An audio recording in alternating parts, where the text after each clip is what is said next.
नमस्कार, बहुत स्वागत आपका बिग डिबेट में। मैं हूं आपके साथ श्रुति श्रीवास्तव। 24 की जंग और हाथ से मुंह बंग में आज आपको बताएंगे कि कैसे क्या होने वाला है। दरअसल बात आज वीकेंड डिबेट की में करेंगे कि आज का मुद्दा है 24 की जंग का और हाथ से मुंह भंग का, क्योंकि लोकसभा चुनाव से पहले कांग्रेस में भगदड़ मची हुई है। कई दिग्गज कांग्रेस छोड़ चुके हैं, कई छोड़ने की तैयारी में दिख रहे हैं। मध्य प्रदेश के पूर्व मुख्यमंत्री और कांग्रेस के वरिष्ठ नेता कमलनाथ भाजपा में शामिल हो सकते हैं।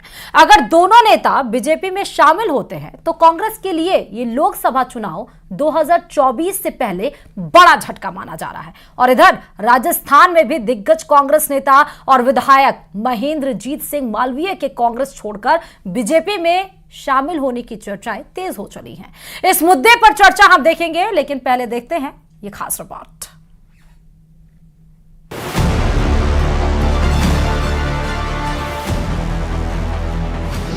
चुनाव से पहले मुश्किल में कांग्रेस, दिग्गजों का पलायन।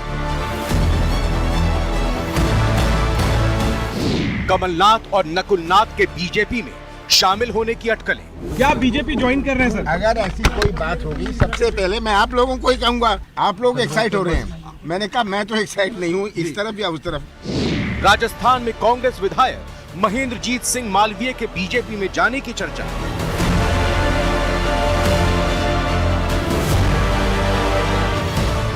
कुछ और बड़े कांग्रेसी बीजेपी में हो सकते हैं शामिल।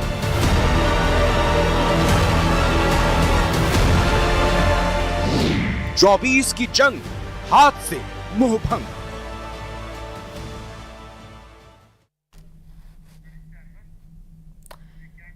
तो 24 की जंग और हाथ से मुंह भंग। जब एक तरफ कांग्रेस इंडी गठबंधन किए हुए है, जहां लोगों को जोड़ने की कवायद तेज हो रही है, तो बीजेपी का टारगेट भी फुल फ्लेज्ड है।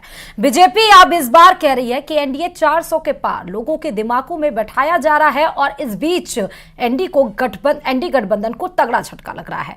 लोग दूर हो रहे हैं, खुद के खेमे में भगदड़ मची हुई है। इस भगदड़ को कैसे संभालेंगे, इसी पर बिग डिबेट करेंगे। हमारे साथ तमाम पैनलिस्ट मौजूद हैं। इंट्रोडक्शन आपको फटाफट करा देते हैं। अशोक सिंह शेखावत बीजेपी नेता हमारे साथ जुड़े हुए हैं। डॉक्टर प्रदीप चतुर्वेदी कांग्रेस नेता, बहुत बहुत स्वागत है।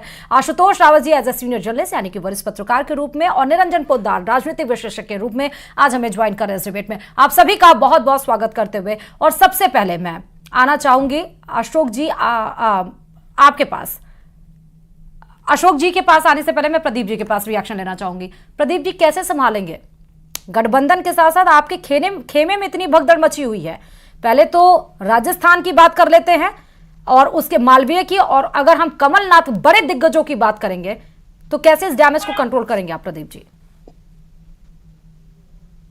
एक तो श्रुति, आपने जो सारी बातें भी कही है वो सभी संभावनाओं पर आधारित है। अभी चूंकि ऐसा कुछ हुआ नहीं है, इसलिए इस पर टिप्पणी करना उचित नहीं है। राजनीतिक संभावनाओं पे ही आप कहते हैं कि राजनीति संभावनाओं पे ही चलती है? जी होती है, लेकिन जिसका परिणाम सामने नहीं है उस पर इस तरह की बात करना उचित नहीं है। पर हाँ, ये मानता हूं कि कुछ भगदड़ की बात जो चुनाव जो समाचारों में आ रही है, उसमें कुछ कमजोर लोग होते हैं। जब पार्टी सशक्त होती है तो उसका शासन भोगते हैं, उसमें वो मंत्री बनते हैं, उसमें पदाधिकारी बनते हैं। कुछ लोगों में सामर्थ्य नहीं होती है कि वे पार्टी में संकट के समय पार्टी का साथ दे। ऐसे कुछ लोग हैं। और जहां तक हमारे नेतृत्व की बात है, गांधी परिवार का जो श्रेय मिलता रहा है उसका आनंद सब लोग भोगते रहे। कुछ लोग हैं जो महत्वाकांक्षी हैं, क्योंकि अब आज पार्टी मजबूत स्थिति में नहीं है, इसलिए वो ऐसे लोग जो अवसरवादी लोग होते हैं वो जाकर छोड़ने का प्रयास करते हैं। लेकिन अब जैसा होगा पार्टी उसको चुनौती को स्वीकार करेगी। पार्टी बहुत पुरानी पार्टी है, इसलिए ऐसे लोगों का आना जाना बना रहता है, इसलिए पार्टी पर इसका कोई असर होने वाला नहीं। लेकिन प्रदीप जी, मैं आपको रोकना चाहूंगी। जिनका रिश्ता सालों से है, जिनका रिश्ता राजीव गांधी के टाइम से है, वो पार्टी को छोड़ रहे हैं, तो क्या झटका नहीं लग रहा है पार्टी को? तो सवाल यही है कि अगर वो पार्टी छोड़ रहे हैं तो फिर वो अपने मौके के लिए पार्टी में थे, अपने अवसर के लिए पार्टी में थे। जिन लोगों को पार्टी में मिला है वही लोग छोड़ रहे हैं। कार्यकर्ता तो नहीं छोड़ता है पार्टी, ये नेता ही क्यों छोड़ रहे हैं? जिनको पार्टी सब कुछ देती है वही पार्टी छोड़ के जाते हैं। आपने कभी सुना है, कभी आपकी खबरों में आया है कि कार्यकर्ताओं ने पार्टी छोड़ी? कार्यकर्ता मजबूती के साथ पार्टी खड़ा रहता है, और जिन लोगों को पार्टी से मिला हुआ रहता है, मिलता रहता है, वही लोग पार्टी से और महत्वाकांक्षी। अगर आपको स्क्रीन पे दिख रहा हो प्रदीप जी, तो वो तमाम बड़े दिग्गज नेता जिन्होंने अभी तक 1-2 साल में पार्टी का दामन छोड़ दिया है। मैंने तुमसे फिर कहा कि श्रुति, जिन लोगों में सामर्थ्य क्षमता संघर्ष करने की नहीं होती है, ऐसे लोग इधर उधर जाते हैं और ऐसे लोगों की उपस्थिति किसी पार्टी मजबूती नहीं आती। ये दिल बहलाने के लिए अच्छा ख्याल हो सकता है शेखावत जी, लेकिन फिलहाल ये अगर आप इसको ये बोल रहे हैं, इसके पीछे का स्ट्रांग रीजन बता रहे हैं, तो स्ट्रांग रीजन फिलहाल वैलिड नहीं लग रहा है। ठीक है, मैं आपके पास आती हूं। प्रदीप जी, कैसे, आपको क्या जरूरत है अपने कुनबे को बढ़ाने के लिए? 400 का टारगेट, बीजेपी 370 की बात कर रही है। सॉरी, अशोक जी की मैं बात कर रही हूं। तो आपको अपने कुनबे को बढ़ाने की क्या जरूरत है? ऑलरेडी इतना कुछ कर दिया है आपने इस बार लोकसभा के लिए। अशोक जी देखो श्रुति जी, जिस प्रकार से चतुर्वेदी जी ने बात रखी कि कांग्रेस के कमजोर लोग जाते हैं और गांधी परिवार का जो सरकार में रहे उसने भोग ले लिया, वो वापस चले जाते हैं। सबसे बड़ा उदाहरण क्या, गुलाम नबी आजाद जी हैं, जो कितने बार इनके वरिष्ठ नेता थे, मुख्यमंत्री रहे। उन्होंने जाते समय क्या कहा कि ये ऐसे लोगों की कमजोर पार्टी है, ऐसे अहंकार के लोगों के कारण से इस पार्टी का मजबूत नहीं रह सकती, पार्टी टूटेगी। वो बात उन्होंने कही। कपिल सिब्बल जी इनके वरिष्ठ मंत्री रहे, वो छोड़ के चल गए, सपा से राज्यसभा मेंबर में चल गए। युवा नेता के अंदर इन्होंने हार्दिक पटेल आए इनके पास में, वो जैसा नेता है, वो कहते हैं कि हम जाते थे फोन पर व्यस्त हो जाते थे, हमसे मिलते नहीं थे। जिस पार्टी में ये चीज होने लग जाए, जो शीर्ष नेतृत्व है पार्टी की तरफ नहीं देखे और न्याय यात्रा निकाल रहे हैं, लेकिन अपने जो लोग इनके कुनबे के अंदर हैं, इनके संगठन में हैं, जो पूर्व मंत्री रहे हुए हैं और जो वर्तमान में भी कई लोगों को वो संगठन में दायित्व दिया हुआ है, वो लोग छोड़ के क्यों जा रहे हैं? उनकी तरफ देखिए। भारतीय जनता पार्टी के अंदर, उन विचारों के अंदर, उस राष्ट्रवाद के अंदर, उस भावनाओं के तहत, उस नीति के तहत, वो नेतृत्व के तहत कोई भी लोग आता है, किसी भी प्रकार के लोग हों, चाहे वो प्रोफेशन से संबंधित हो, कोई दूसरी राजनीतिक पार्टी से संबंधित हो, या समाज सेवी लोग हों, वो भी भारतीय जनता पार्टी में लोग आते हैं, तो उन लोगों का सबका स्वागत है। ये एक बाउंड्री कर रहे, अपना खुद का संगठन नहीं बचा पा रहे। जो आपने गठबंधन किया, उस गठबंधन का क्या देख लिया, क्या हो रहा है? उस गठबंधन की जो नींव आप रखना चाह रहे थे, उसका आप नेतृत्व करना चाह रहे थे, उसको कुछ नीति देना चाह रहे थे, कुछ सीट का बंटवारा करना चाह रहे थे, लेकिन वो नेतृत्व आज वेस्ट बंगाल ने कह दिया कि आपको 40 सीट से आप अधिक जीत नहीं सकते पूरे भारतवर्ष में। तो ऐसा गठबंधन जो साथ इनके साथ चलने के तैयार नहीं है। बिहार में क्या हो रहा है, अरविंद केजरीवाल जी का देख लीजिए, क्या उन्होंने किस प्रकार का स्टेटमेंट उनके आ रहे हैं। तो आपको रोकना मैं कह रहा हूं कि उनका कुनबा की बात हो गई, लेकिन मेरा सवाल था कि 400 प्लस के टारगेट में आपको कितनी और चुनौतियां हैं? आप अपने कुनबे को क्यों बढ़ा रहे हैं? इतना तो काम किया है आपने। नहीं, मैं कह रहा हूं कि भारतीय जनता पार्टी में, मैं आपको दोबारा बता दूं, जो भी लोग आते हैं, किसी भी राजनीतिक दल से हो, या सोशल सेक्टर में रहने वाले लोग हों, या खिलाड़ी लोग हों, आ रहे हैं या लेकर आ रहे हैं, पेशेवर व्यक्ति हों, उन सबका हम स्वागत करते हैं, स्वागत करते हैं। टिकट का नहीं आना नहीं, मैं कह रहा हूं जो आएगा, आना होता है, जो आएगा उसका स्वागत है। लोग आ रहे हैं या आप लेकर आ रहे हैं? यदि लेके आ रहे हैं, हाँ, नहीं आ रहे हैं हमारे में, यदि विचारधारा में सम्मिलित हो रहे हैं और विचारधारा को देख करके हो रहे हैं, 10 साल में मोदी जी की नीतियों को देख रहे हैं, किस प्रकार से मोदी जी ने जो कल्याणकारी कार्य किए हैं, उन कार्यों को देख करके कोई लोग आएंगे। या आपको लग रहा है कि वहां कमजोर हो गए हैं? वहां आपको लग रहा है कि कमलनाथ कमजोर हो गए हैं, अध्यक्ष पद नहीं दिया गया, राज्यसभा नहीं भेजा गया, तो इधर लाना जरूरी है? नहीं, वो तो ये तो कांग्रेस बताए, इसके बारे में कांग्रेस बताएगी, हम क्या बताएंगे इसमें? क्योंकि कांग्रेस का कुनबा टूट रहा है। क्या उन लोगों से आप टेलीफोन पर चर्चा खुद करते रहोगे, या उन लोगों से भी चर्चा करोगे, या अपनी कमजोरियां पहचानोगे, नहीं पहचानोगे और दूसरे दल पर कहोगे कि कमजोरियां ढूंढोगे आप? ये बहाना नहीं चलता। इस लोकतंत्र के अंदर कोई आना जाना सभी पार्टियों के अंदर चलता है। ठीक है, प्रदीप जी, छोटा सा रिएक्शन। अपनी कमजोरियों पे काम आप क्यों नहीं कर रहे हैं? कोई जाए तो चले जाए। ठीक है, मैं आपके पास आती हूँ। प्रदीप जी, छोटा सा रिएक्शन। आप अपनी कमजोरियों पे काम क्यों नहीं कर रहे? बहाना कब तक ऐसे एक दूसरे के ऊपर टाल मटोल करते रहेंगे? श्रुति, बांसवाड़ा डूंगरपुर में जो है आदिवासी की बेल्ट है, वहां पर कांग्रेस ने 4 सीटें विधानसभा चुनाव में जीती है, 1 भाजपा ने जीती है। हाँ। चूंकि भाजपा कमजोर है, वहां कमजोर है, इसलिए महेंद्र सिंह मालवीय वहां के नेता हैं, उनका अच्छा प्रभाव है, उनको तोड़कर कांग्रेस से तोड़ करके बीजेपी लाने का प्रयास है। क्या आपके कार्यकर्ता, आपके नेता इतने कमजोर है कि कोई तोड़ के ले जा रहा है तो ले जाने दे रहे हैं आप? मेरी बात तो सुनिए। हाँ। अपनी कमजोरी को छुपाने के लिए कांग्रेस के मजबूत जो दावेदार हैं, उनको तोड़कर बीजेपी ले जा रही है। इसका क्या मतलब है कि जहां पर उनकी शक्ति नहीं है, जहां उनकी उपस्थिति नहीं है, वहां कांग्रेस के नेताओं को तोड़कर ले जाने का ईडी का प्रयास बनाकर, सीबीआई का दबाव बनाकर इनकम टैक्स का जवाब बनाकर उनको ठीक है दिया अशोक जाए। जी, इसका रिएक्शन, ईडी सीबीआई का प्रेशर बना रहे हैं, इस वजह से आप लोगों को तोड़ के लेके जा रहे हैं जहां आपकी कमजोरी है। अशोक जी देखो कि ईडी ने, इसको प्रदीप जी को खुद को ही पता है कि 1,15,000 करोड़ की यदि कुर्की की या पैसे बरामद किए हैं और लोगों को सलाखों के बीच में भेजा है, और 96% यदि कन्वेंशन रेट है 2 सिद्धि दी जाती है उन लोगों को, उन मामलों के अंदर जो पॉलिटिकल मामले होते हैं, तो उस मामलों में ईडी की प्रशंसा की जानी चाहिए।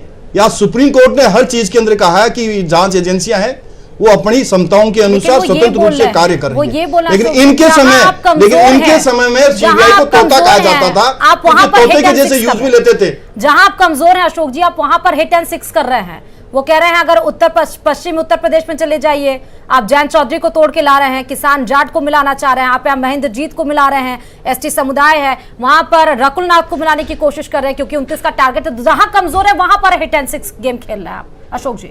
देखो पश्चिमी यूपी की बात बताऊंगा आपको।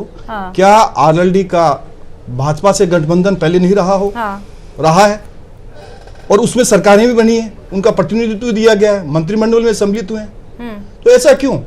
क्या सपा के साथ में मिलकर कितनी उन्होंने सीटें जीती? यदि वो आए हमारे में तो आएंगे। कांग्रेस में भी कई जगह हैं, जैसे प्रियंका चतुर्वेदी थी इनके, जो शिवसेना में चली गई, और कई इनके गुट वाले हैं वो जो शिंदे गुट में जा रहे हैं, कोई अजित पवार गुट में जा रहे हैं कांग्रेस के।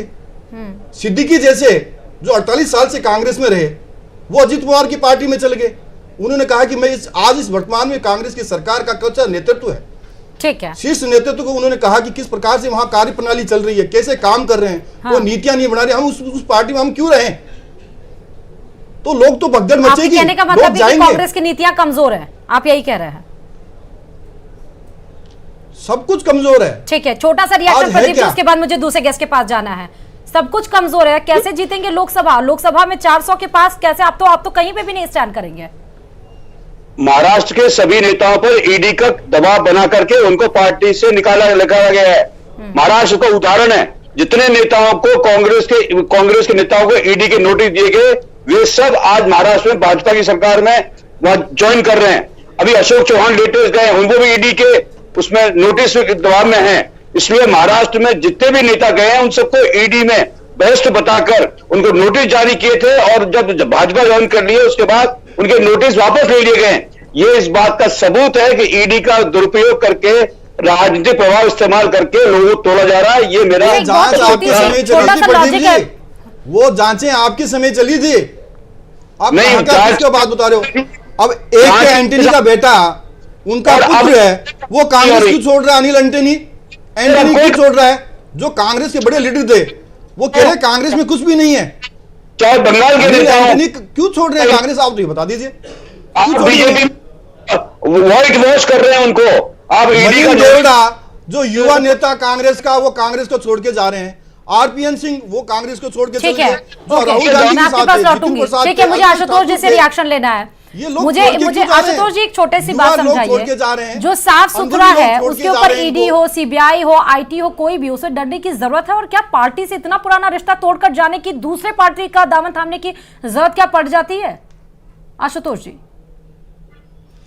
देखिए श्रुति जी, अगर आप कांग्रेस और भाजपा के बेसिक स्ट्रक्चर को समझने की कोशिश करें तो कांग्रेस शुरू से नेताओं के प्रभाव वाली पार्टी रही है, वही भारतीय जनता पार्टी कार्यकर्ताओं के प्रभाव वाली पार्टी रही है। ऐसे में अगर कांग्रेस के बड़े नाम, बड़े चेहरे, बड़े नेता अगर दल बदल करते हैं, अब वो क्यों करते हैं उसके कारण अलग अलग हो सकते हैं, लेकिन अगर करते हैं तो निश्चित तौर पर कांग्रेस को एक बड़ा खामियाजा भुगतना पड़ेगा, क्योंकि यहां स्थिति भारतीय जनता पार्टी की तरह नहीं है कि सिर्फ पार्टी सिंबल के साथ कार्यकर्ता और वोटर खड़ा रहे। यहां नेता के पीछे खड़े होने वालों की फौज है। अगर बड़े नाम, जो बड़े नाम जिनके आप स्क्रीन पर भी दिखा रहे हैं, अगर आप इनकी बात करें तो ये लोग अगर कांग्रेस छोड़ रहे हैं तो कांग्रेस पर इसका 2024 के लोकसभा चुनाव में बहुत फर्क पड़ेगा। अब रहा सवाल कि क्यों छोड़ करके जा रहे हैं। हालांकि दिग्विजय सिंह जी ने आज एक स्टेटमेंट दिया कि या तो लोग बिक रहे हैं या फिर डर रहे हैं, लेकिन अगर बिक रहे हैं और डर रहे हैं तो ऐसे में अगर इस देश के अंदर सबसे पुरानी और सबसे बड़ी राजनीतिक पार्टी जो इस देश की जनता को कहती है कि हम इस देश की जनता के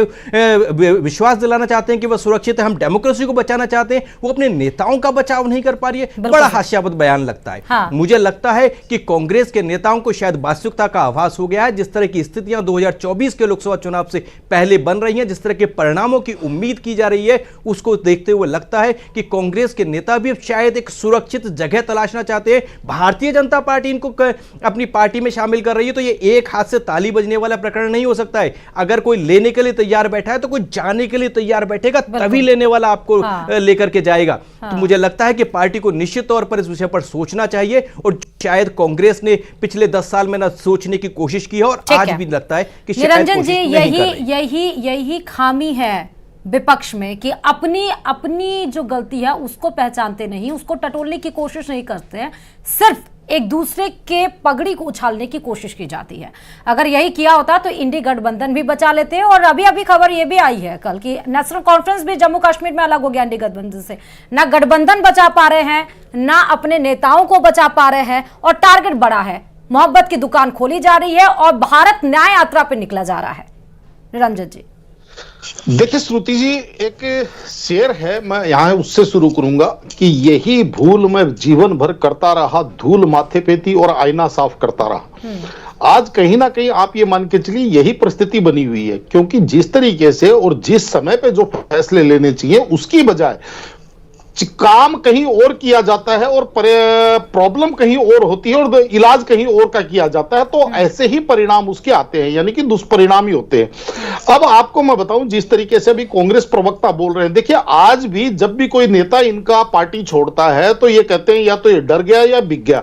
आज भी ये उसकी जड़ में नहीं जा रहे। आपको अब इस चीज के अंदर अगर आप कहें तो श्रुति जी, आपकी इसी प्रोग्राम के अंदर मैं 20 नाम ऐसे बता सकता हूं कि जिन्होंने कांग्रेस पार्टी छोड़ी और जो भारतीय जनता पार्टी में नहीं गए, यानी कि चाहे प्रियंका चतुर्वेदी शिवसेना में चली गई, कपिल सिब्बल समाजवादी पार्टी में चले गए, गुलाम नबी आजाद ने अपनी पार्टी बना ली, और अभी और बहुत सारे उदाहरण आपको ऐसे दिखेंगे जो कांग्रेस तो उन्होंने छोड़ दी, लेकिन भारतीय जनता वो कहां भारतीय जनता पार्टी से बिक गए या कौन सी ईडी से डर गए, पहली बात समझ में नहीं आती। दूसरी बात देखिए, जिस तरीके से नीतीश कुमार जी 2020 में भारतीय जनता पार्टी के साथ चुनाव लड़कर के और जनादेश लेकर के मुख्यमंत्री बनते हैं, लेकिन 2022 में जब वो भारतीय जनता पार्टी से टूट करके आरजेडी और गठबंधन में जाते हैं तो उनके पीछे ईडी और सीबीआई नहीं होती है। उस time ED CBI Bharatiya Janata party ने छुट्टी पे भेज रखी थी, लेकिन 2024 के शुरुआत में अगर वो वापस भारतीय जनता पार्टी की तरफ आते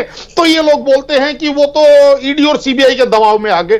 तो बात दूसरी तरफ आप देखेंगे, अगर हम बात करें कमलनाथ जी की, तो यानी कि 3 महीने पहले अभी जब मध्य प्रदेश के अंदर चुनाव हो रहे थे और मुख्य विपक्षी यानी कि कांग्रेस के मुखिया के तौर पे जब वो मध्य प्रदेश में काम कर रहे थे तो उनके ऊपर कोई वो ईडी और सीबीआई प्रूफ थे, लेकिन आज उनको ईडी और सीबीआई से डर लग गया। तो ये कौन सी हास्यास्पद बात है, कम से कम दोहरा मापदंड। और मेरे हिसाब से आज जो कांग्रेस की जो सबसे बड़ी समस्या यही है कि वो नैरेटिव ही जो है वो सही नहीं बना पाते। वो कभी एक चीज बोलते हैं, वो कहते 10 सेकंड, कभी एक चीज को, यानी कि एक ही चीज को, वो एक ही चीज के अंदर उनके दोहरे बयान होते हैं। छोटा सा रिएक्शन और निरंजन जी, कैसे संभालेगी कांग्रेस अपनी पार्टी को? इतनी पुरानी पार्टी अगर बिफर जाए, और लोकतंत्र की खूबसूरती यही होती है कि विपक्ष मजबूत होना चाहिए, लेकिन विपक्ष तो बहुत कमजोर होता चला जा रहा है। आने वाले दिनों में तो लग रहा है विपक्ष के नाम पर शून्य रहेगा, कुछ भी नहीं रहेगा। देखिए श्रुति जी, आज की तारीख अगर आप देखेंगे तो मेरे हिसाब से विपक्ष केवल और केवल इस चीज के ऊपर आसान्वित है कि कहीं ना कहीं भारतीय जनता पार्टी कुछ गलतियां करे और वो अपनी गलतियों से हारे, यानी कि वो उनको राजनीतिक रूप से ऑक्सीजन दे। बाकी विपक्ष की तरफ से कहीं पे भी भारतीय जनता पार्टी को हराती हुई रणनीति या भारतीय जनता पार्टी के मुकाबले में या भारतीय जनता पार्टी की तरह राजनीति करते हुए नहीं दिखाई दे रही। बल्कि मैं तो कहूंगा आज कांग्रेस की स्थिति तो ऐसी हो गई कि वो एक एनजीओ की तरह नजर आ रही है, ऐसा लग ही नहीं रहा कि वो एक राजनीतिक पार्टी है। प्रदीप जी, दिल में दर्द नहीं होता है इतनी पुरानी पार्टी और आज क्या हाल है उसका? सवाल दर्द का नहीं है, सवाल भाजपा की नीति का है। भाजपा जिस तरीके से भाजपा के सामने आज एक सबसे बड़ी पार्टी कोई है तो कांग्रेस पार्टी है, और कांग्रेस पार्टी को कमजोर कर ही भाजपा स्थापित हो सकती है।